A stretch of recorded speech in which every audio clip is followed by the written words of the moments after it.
So this is a question somebody taped for you. Hey Scott, what's up? I just wanted to know what your favorite color Porsche was. I don't even have my glasses on. I know exactly who that is. It was green until you stripped it down to its axles, and you still owe me the deductible on the insurance on that, Jesse. That one, yeah, we still got some business to take care of. How did you get that? That's unbelievable.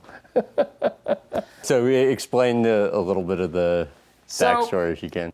My first new car ever was this green Porsche Targa, right? It was like, a friend of mine knew a car dealer in Charlotte, North Carolina, and I said I wanted this car, and they said, yeah, we got this one-of-a-kind car. It's green on green. Never seen anything like this. And I was like, I'll take it. It was unbelievable. So this is my car, my pride and joy, and I took it. I drove it all over Icecapades. I took it everywhere. So I drove it out to San Diego, and I was, I just spent the entire day detailing the car. It was like brand new, perfect. The next morning I get up, and there's just little tiny cubes of glass where my car was. It's like, oh man, my car got stolen. I can't believe it. So years later, I'm having Thanksgiving dinner in Memphis at my relative's house. And I get this call from a publicist in LA that says, we're just doing some fact checking on an article that's being written. And I go, sure, what do you need? And they go, is it true that Jesse James stole your car and stripped it in San Diego?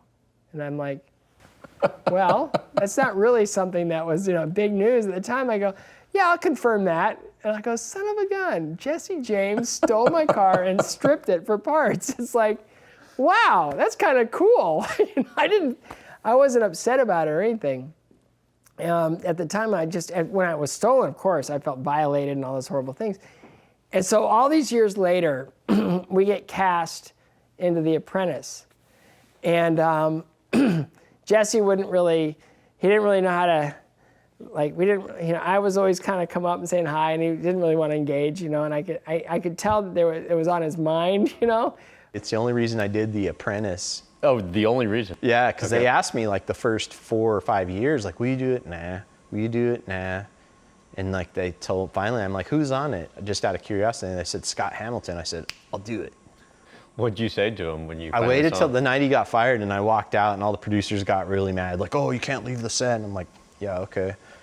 But I went out and talked to him out in the street and told him, I said, hey, man, I'm sorry, for stealing your... He's like, oh, man, Jesse, he's all, I forgave you for that a long time ago. You'll always be my favorite thief. I saw his heart, there, and I always liked him, and I've never been mentioned on The Tonight Show, and he said the only reason he did The Apprentice was, to apologize to me. And I was like, there's better ways of doing that than going on The Apprentice. But I've always liked Jesse. We're so opposite in so many ways, but we both acknowledge that, and I'll always pray for him, and I'll always, he seemed like a really good dude. I was 40 years old when I apologized to him, and you can't believe the load it lifted, because I see him in the Olympics, and he went through cancer and all this other stuff, and is obviously a good dad and a good dude, and I